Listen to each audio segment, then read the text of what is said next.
యేసు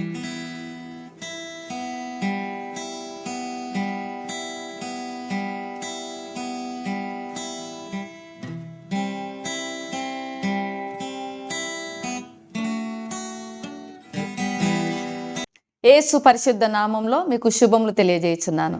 నెహెమ్యా గ్రంథము 6వ అధ్యాయము 15వ వచనము చదువుకుందాము. ఈ ప్రకారంగా ఏలూలు మాసము 25వ దినమందు అనగా 72 దినములకు ప్రాకారమును కట్టుట సమాప్తమాయెను. మన చుట్టూ ఉన్నటువంటి స్నేహితులను కావచ్చు, ఇతరులను కావచ్చు, మనం చూసినప్పుడు తరచుగా వారిని మనం గమనించినప్పుడు వారి ఉద్యోగాలను త్వరగా మానివేయట మనం చూస్తుంటాము. అప్పుడే జాయిన్ అయ్యారు, నిన్న మొన్న లేదా 1 మంత్ 2 మంత్స్ లేటర్ వాళ్ళు ఆ జాబ్ నుంచి క్విట్ అయినట్టుగా మనం చూస్తుంటాము. ఎందుకు అని అడిగినప్పుడు అనేకమైనటువంటి రీజన్స్ మనం వింటుంటాము. కొంతమంది ఇంకా బెటర్ ప్లేస్కి వెళ్ళాలని, బెటర్ జాబు ఇంకా పొందుకోవాలని, లేదా బెటర్ వాళ్ళ యొక్క శాలరీ కొరకు చూస్తున్నామని, లేదా వర్క్ ఎక్కువ ఉంది శాలరీ తక్కువ ఉంది అని, లేదా వాళ్ళ యొక్క మేనేజర్ లేదా బాస్ చాలా కమాండ్ చేస్తున్నాడు, డామినేట్ చేస్తున్నాడని, వర్క్ ప్లేస్లో కొలీగ్స్ నచ్చలేదని, లేదా ప్రాజెక్ట్ వర్క్ కంప్లీట్ చేయలేకపోతున్నాము అని, అంటే ఏవో రీజన్స్తో వాళ్ళు ఏ పని అయితే మొదలు పెట్టారో ఆ పని మధ్యలోనే ఆగిపోవటం అనేది మనం చూస్తుంటాము. అయితే ప్రారంభంలో మనము మంచి ఉద్దేశంతోనే, మనము ఒక మంచి కమిట్మెంట్తోనే ప్రారంభం చేస్తాం ఆ పనిని. కానీ అది సరిపోదు. ఎలాంటి ప్రతికూల పరిస్థితుల్లోనైనా, ఎలాంటి వ్యతిరేకతల మధ్యలో అయినా మనకు అప్పగింపబడిన పనిని ముగించటం అనేది చాలా ముఖ్యం. అది అంతిమ లక్ష్యంగా మనం పెట్టుకొని ఉండాలి. అది సెక్యులర్ వరల్డ్లో కావచ్చు, ఇటు మిషన్ ఫీల్డ్లో కావచ్చు, ఎక్కడైనా సరే మనకు కమిట్మెంటు, యథార్థత ఎంత ముఖ్యమో వ్యతిరేకతల మధ్యలో పనిని ముగించటము అనేది కూడా అంతే ముఖ్యము. ఇక్కడ నెహెమ్యాను మనం గమనించినట్లయితే చాలా భిన్నమైనటువంటి వ్యక్తిత్వం కలిగిన వ్యక్తి, భిన్న స్వభావం కలిగినటువంటి వ్యక్తి. ఆయనకు మంచి ఈ పనిని చేయటానికి పూనుకున్నప్పుడు, లేదా ఈ యొక్క యెరూషలేము గోడలు కట్టడానికి ఆయన పూనుకున్నప్పుడు ఆయన ఎంతో కమిట్మెంట్ కలిగి ఉన్నాడు, ఎంతో కన్సర్న్తో ఈ పనిని మొదలుపెట్టాడు.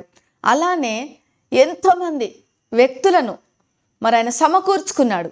వారందరూ కూడా ఆయనకు వారి యొక్క సహకారాన్ని అందించారు. అయినప్పటికీ కూడా తను ఎన్నో వ్యతిరేకతలను ఎదుర్కొన్నాడు. అనేక మంది ఆయనను వ్యతిరేకించిన వారు ఉన్నారు. ఎన్నో ప్రతికూల పరిస్థితులను ఆయన ఎదుర్కోవాల్సి వచ్చింది. దాదాపుగా యెరూషలేము గోడలు లేదా మందిరము పాడైపోయింది 140 సంవత్సరాల క్రిందట. 70 సంవత్సరాల తర్వాత తిరిగి వచ్చినటువంటి యూదులు జెరుబ్బాబెల్ నాయకత్వంలో మందిర నిర్మాణం జరిగించుకున్నారు, కానీ గోడలను కట్టలేదు.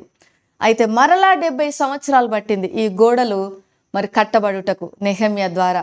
ఎంతో అద్భుతమైనటువంటి పనిని నెహెమ్యా జరిగించారు. ఏలూలు మాసము 25వ దినము అని చూసినప్పుడు అది దాదాపు ఆగస్టు సెప్టెంబర్ మధ్యలో వాళ్ళు ముగించుకున్నారు. అనగా ఆగస్టు జూలై మధ్యలో వాళ్ళు ప్రారంభం చేసుకొని ఉంటారు. దాదాపు 2 నెలల కాలం లేదా 2 నెలల కంటే ముందే 52 దినాలలోనే ఈ పని ముగించాడు నెహెమ్యా. 52 సంవత్సరాలు కాదు, 52 నెలలు కాదు, 52 దినములు. ఎన్నో వ్యతిరేకతలు వచ్చినప్పటికీ తనకున్న కమిట్మెంటు ఆయన వదులుకోలేదు. దేవుని ప్రార్థించాడు. దేవుని యొక్క సహాయంతో, పట్టుదలతో అవాంతరాల మధ్యలో పనిని ముగించుకున్నాడు. ఎన్ని అవాంతరాలు అధిగమించినాడంటే అనేకమైనటువంటి ఆటంకాలు.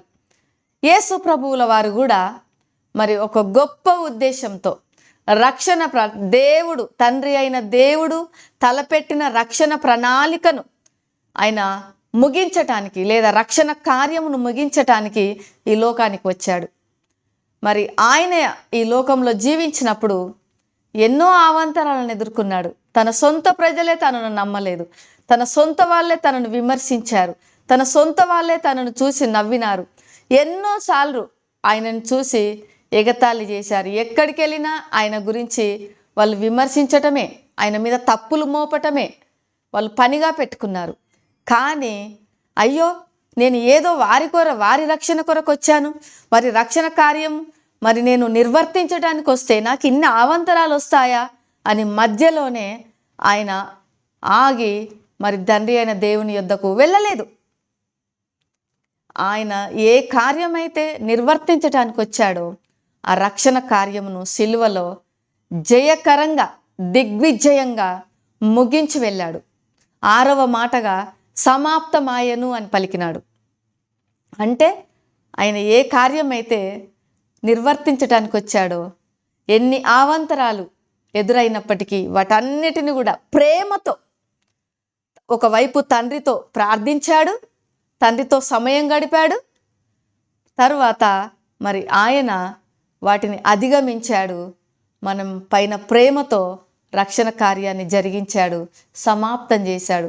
ప్రియమైనటువంటి వారలారా, మన జీవితాలలో కూడా, మన దైనందిన జీవితాల్లో మనం ఎన్నో పనులు చేస్తుంటాము, త్వరగా ముగించాలనుకుంటాము. కొన్ని షార్ట్ టర్మ్ ఉంటాయి, కొన్నేమో లాంగ్ టర్మ్ ఉంటాయి. అయినప్పటికీ కూడా మనకు అనేకమైన ప్రతికూలతలు ఎదురవుతుంటాయి. కొన్నిసార్లు మన ఇంట్లో వాళ్ళే కావచ్చు, కొన్నిసార్లు బయట వాళ్ళ నుంచి కావచ్చు. ఏదేమైనప్పటికీ నెహెమ్యా వలె మనం గివప్ చేయకూడదు.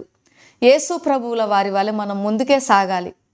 అందుకే మనకు కావలసినటువంటి ఆయుధం ఏంటంటే ప్రార్థన. నెహెమ్యా కూడా పట్టు వదలకుండా ప్రార్థించాడు. యేసయ్య కూడా తండ్రి అయిన దేవునితో పెందలకడనే తన సమయాన్ని గడిపాడు. అంటే ఆ రోజుకు కావలసిన శక్తిని వాళ్ళు పొందుకున్నారు, ఏ రోజుకు ఆ రోజు.